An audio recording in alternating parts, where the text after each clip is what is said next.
दोस्तों 19 नवंबर को लगने वाला है इस साल का दूसरा चंद्र ग्रहण। दोस्तों इस साल कुल 4 ग्रहण लगेंगे, जिसमें से 2 चंद्र ग्रहण और 2 सूर्य ग्रहण होंगे।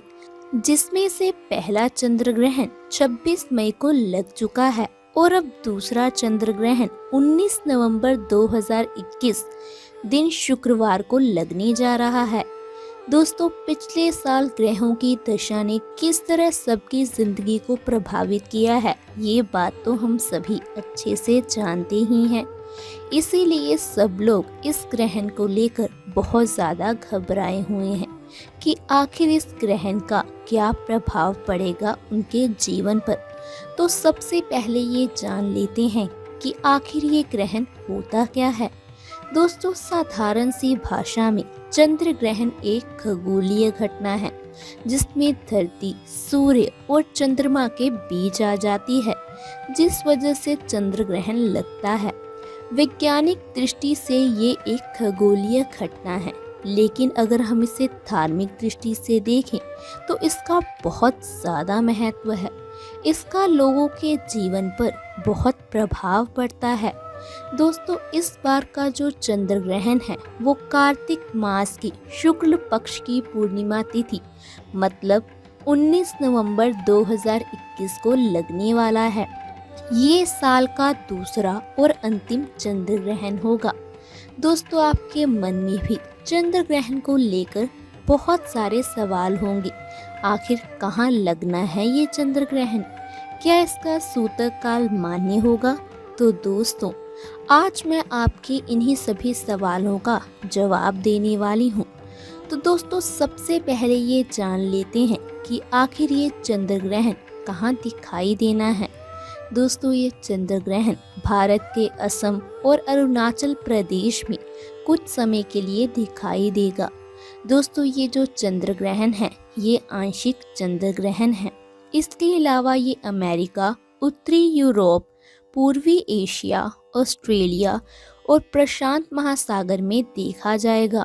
दोस्तों इस ग्रहण के समय की अगर बात करें तो इस ग्रहण का समय सुबह 11:34 से लेकर शाम 5:33 तक चलेगा।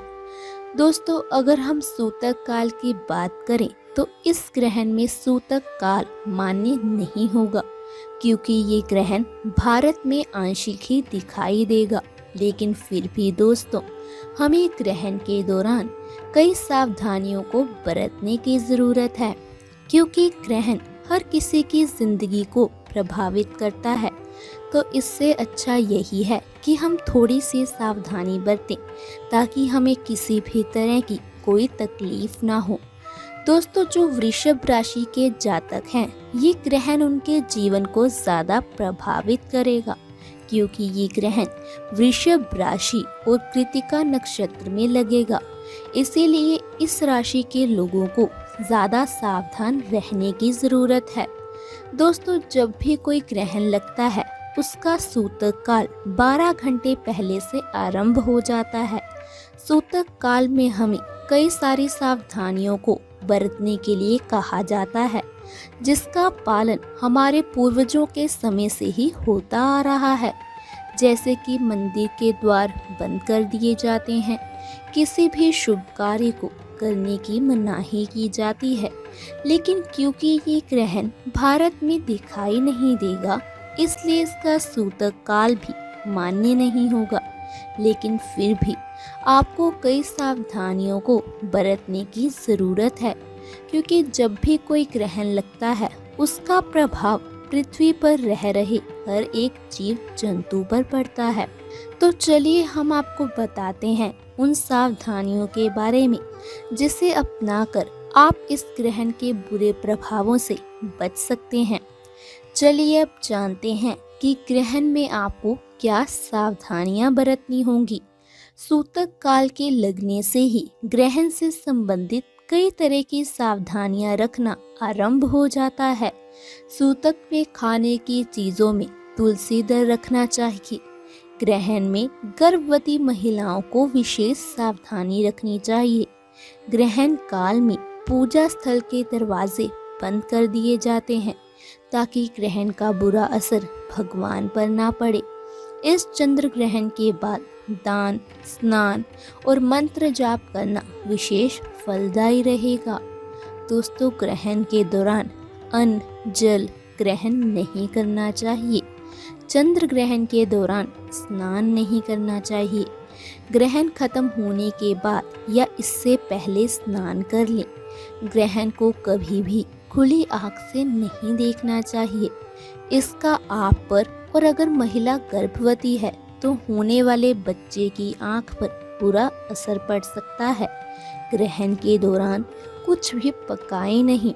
ग्रहण के समय मंत्रों का जाप किया जा सकता है। खास भगवान श्री कृष्ण के मंत्रों का जाप करें, ज़्यादा उत्तम रहेगा। या फिर अपने इष्ट देव के मंत्र का जाप या उनके नाम का जाप कर सकते हैं। ग्रहण के बाद घी और खीर से हवन आदि करने से लाभ होता है। चंद्र ग्रहण समाप्त होने के बाद घर में शुद्धता के लिए गंगा जल का छिड़काव करना चाहिए। गर्भवती महिला को गंगा जल तुलसी के साथ ग्रहण कर लेना चाहिए। दोस्तों, ग्रहण खत्म होने के बाद ज़रूर नहाना चाहिए, क्योंकि ग्रहण की तरंगों के कारण वातावरण दूषित हो जाता है। ग्रहण के दौरान वातावरण में जिन तरंगों का प्रवाह होता है वो ना सिर्फ जीवित बल्कि बेजान वस्तुओं पर भी असर करती हैं। ग्रहण के बाद वैसे तो पवित्र नदी में स्नान करने चले जाना चाहिए, लेकिन महामारी के चलते ऐसा संभव नहीं, तो ऐसे में आप घर में ही नहाने के पानी में गंगा जल डालकर नहाना चाहिए। शारीरिक और मानसिक शुद्धि के लिए ग्रहण के बाद स्नान करना बहुत ज़रूरी बताया गया है। दोस्तों, स्नान के बाद भगवान विष्णु की पूजा करें और दीपदान करें। इससे स्वास्थ्य पर अनुकूल असर होता है और प्रतिष्ठा की प्राप्ति होती है। ग्रहण के बाद स्नान करना बहुत ज़रूरी माना जाता है, लेकिन आपको बता दें, ग्रहण से पहले भी स्नान करना उतना ही ज़रूरी है, क्योंकि ग्रहण का समय साधना का समय होता है, जो कि शुद्ध होकर ही की जानी चाहिए। चंद्र ग्रहण के बाद पीपल के पेड़ की पूजा करना भी शुभ माना गया है। जल में तिल, गुड़ मिलाकर पीपल की जड़ को सींचना आपके लिए अधिक फलदायी होगा। इससे ग्रहण के बुरे प्रभाव आपके जीवन को प्रभावित नहीं करेंगे। माना जाता है कि किसी भी ग्रहण का असर सबसे ज़्यादा गर्भवती महिलाओं पर होता है, क्योंकि ग्रहण के वक्त वातावरण में नकारात्मक ऊर्जा काफ़ी ज़्यादा रहती है। ग्रहण काल के दौरान गर्भवती स्त्रियों को घर से बाहर नहीं निकलना चाहिए। ग्रहण काल के दौरान यदि खाना ज़रूरी हो तो सिर्फ खान पान की उन्हीं वस्तुओं का उपयोग करें जिनमें सूतक लगने से पहले तुलसी पत्र या कुशा डाला गया हो। तो दोस्तों, आज हमने आपको बताया साल के अंतिम चंद्र ग्रहण, जो कि 19 नवंबर 2021 को लगने जा रहा है, उसके बारे में जानकारी। हमें उम्मीद है आज की ये जानकारी आपको ज़रूर पसंद आएगी। हमने जितनी भी सावधानियां बताई हैं आप उनका पालन ज़रूर करेंगे। दोस्तों, अगर आपको ये वीडियो अच्छी लगी हो तो प्लीज़ वीडियो को लाइक करें, ज़्यादा से ज़्यादा शेयर करें। अगर आप हमारे चैनल पर नए हैं तो आज ही हमारे चैनल को सब्सक्राइब कर लें, ताकि आपके पास ऐसी और ज्ञानवर्धक वीडियोस आती रहें। जय श्री कृष्णा, राधे राधे।